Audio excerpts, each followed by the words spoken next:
in de studie heb ik nou wethouder Wilstra van de gemeente Dantemeel. Goedemiddag, Wilstra. Ja, goedemiddag. We zullen het even houden over alle weken. Er is maar liefst 2 jaar over gehad. Over de achterstand.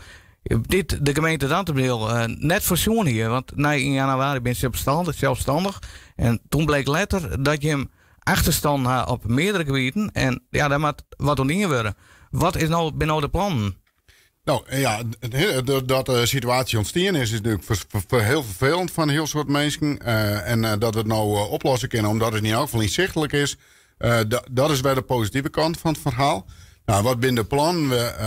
Natuurlijk menskracht. Gewoon mensen die het werk doen. Daar hebben we gewoon extra van nodig de komende tijd. Dus daar hebben we al naar op ziek geweest. Want tegelijk een plan maken, de riet vregen om yield. En tegelijk hebben we in de markt zien. Wij zitten nog ervaren mensen die op hele korte termijn beschikbaar zijn. Die het zo inspringen kunnen in het team. En muis die problemen oplossen kunnen. Nou ja, en die mensen die ben van. En de riet had er een klap op doen. En dus is toestemming doen om die middelen, die centen in te zetten om het probleem op te lossen. Dus we beginnen voortvarend aan de slag. Ja, want het is al een heel verschil. Eerst weer de achterstand 87, vooral bij WMO. En dan in 400. Van waar dat grote verschil hing dit net verschenken? Ja, dat is hing net verschenken. Wie haal jeder te maken gewoon mij oprennende wachtlijsten aan de WMO-kant. Eigenlijk is dat begonnen in 2019 toen het Rijk besloten had om het abonnementstarief op de WMO in te voeren. Toen moest men een €20 ongeveer in de maand betalen voor een WMO-voorziening. Dat er nog huishoudelijke hulp of wat doorzie. En daarvoor betaalden mensen een inkomensafhankelijke bijdrage. Dat betekent dus dat de mensen met een groot vermogen of een hoog inkomen per maand een grote bijdrage aan de gemeente moesten om die bijvoorbeeld huishoudelijke hulp te krijgen. En vanaf 2019 wie dat dus net zo. En wat bleek, de mensen die zichzelf als prima redden konden, die dienen alweer hun aanvragen bij de gemeente, omdat het eigenlijk bijna niks meer kostte. Toen is landelijk het aantal aanvragen op de WMO al verdubbelen. En dus, nou ja, aan alle kanten moeite. Aan de consulententeams van de gemeente, maar ook de mensen die het huishoudelijke werk bij de meesten thuis doen, maar daar minder dan ik er meer van. Dus daar is heel wat in bijschaald. En toch juist dat het net genoeg geweest had. Want ik denk begin vorig jaar zitten we op 300 ongeveer. De rieën vregen om extra yield, 228.000. Dat hebben we beschikbaar gesteld aan de gemeente Maas-Friesland. Die voeren toen voor u al het werk uit. Mm-hmm. Dus die centen hebben we oermaken. En vervolgens kreeg ik maar eigenlijk de boodschap van ja, dat is wel mooi dat er nog centen binnen. Maar yield is net alleen nog maar de oplossing. Want we kunnen je mensen krijgen, de mensen die we hadden die rijden we kwijt, die gaan voort. En een protoziekteverzuim op een afdeling. Dus daar is de grootste moeite om daar de boel bij te houden. En wat we vermoeden is dat toch het gebrek aan ervaren personeel de cijfers net kloppen. Mm-hmm. Dat is gissen voor u, of dat de oorzaak was. Want die 86 in oktober, november, dat kan natuurlijk net kloppen als u in januari honderden oerdroegen krijgt. Ja, is nou de schuld ligt bij de ambtenaren in wat eerst?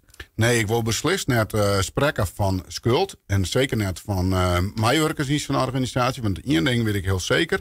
En dat is dat de meesten op je afdeling daar, ik van het eerst, dat die keihard hun best die inhouden om die achterstand voor te werken en net ontstaan te laten. Alleen nog, op een gegeven moment is een soort van wet van Murphy dat het werk je gewoon bij de handen maar afbreekt. Dat zeg ik maar het abonnementstarief dat we in. Werd er volle meer aanvragen binnenkomen. Nou, landelijk begint een half jaar om die WMO-consulenten te loeken, maar ook detacheringsbureaus die het meestal voortloeken. En als er werkdruk zo wordt oprint, dan is een logisch gevolg dat er ook mensen tussenuit vallen die hege werkdruk net ontkennen. Ja. Dus ik lees absoluut net de schuld bij een burgergemeente en zeker net bij ambtenarendel. En voor u is dat ook helemaal net belangrijk. Wat er gebeurd is, we zijn vanaf januari hebben we een zelfstandige organisatie als Dantemeel. Maar mensen die het fris in de wedstrijd zitten, die zich echt loyaal aansluiten hebben bij de gemeente Dantemeel, die de hut verwerken willen. En met die frisse club gaan we nou deze problemen oplossen. Ja. Nou had het CDA de motie van Treuners in het zinnen, omdat ze graag van het college excuses gaan wonen. Dat hij hem net niet. Waarom net? Nou, dat wie net zozeer de reden wie net zozeer dat ze excuses van het college hadden. Nee, dat wie een vraag die daarnaast kwam. De motie van Treurnis die spreekt eigenlijk uit dat het vervelend is dat het gebeurt. Heel vervelend, treurig. En daar sluit ik me bij aan, die boodschap. Want ik vind het vanzelf echt treurig. Er is net een wethouder of een raadslid in heel Nederland die het graag lange wachtlijsten op zijn WMO had. En dus dat willen we alle jaar graag zo gauw mogelijk terugdringen. En Ja. het CDA had er zijn. En wij doen die motie omdat we eigenlijk net zoveel vertrouwen hebben in dat het goed gaan is en dat we goed informeerd zijn. Nou ja, daar is ik net goed informeerd. En dat komt echt, terwijl wij als college net goede informatie in. Nee. Nou even als laatste slotvraag. Waar de financiering, waar komt die bij, die zin? Die centen die komen in eerste instantie uit de algemene reserve, dus uit de spaarpot van de gemeente Dantebreel. Gelukkig had de gemeente Dantebreel een financieel gezonde situatie.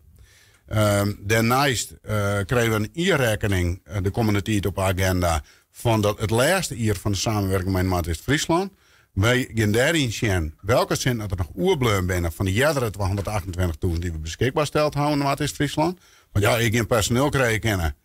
Dan kan die cent net uit Jans. We verwachten een groot deel daarvan weer waarom komt naar u staat. Dat kunnen we dan weer terug dekken. Plus, we gaan nog een mooie, een nieuwe samenwerking met buurtzorg in Dantebreel. Dat is echt splinternieuw. Een subsidie voor onvrijgebied van een dikke ton. En daarmee geven we dan samen met onze consulent WMO en de weekverpleging van buurtzorg zorgen dat we die wachtlijsten voor. Nou, laten we hopen dat de achterstand zo vlot mogelijk op Rommel binnen.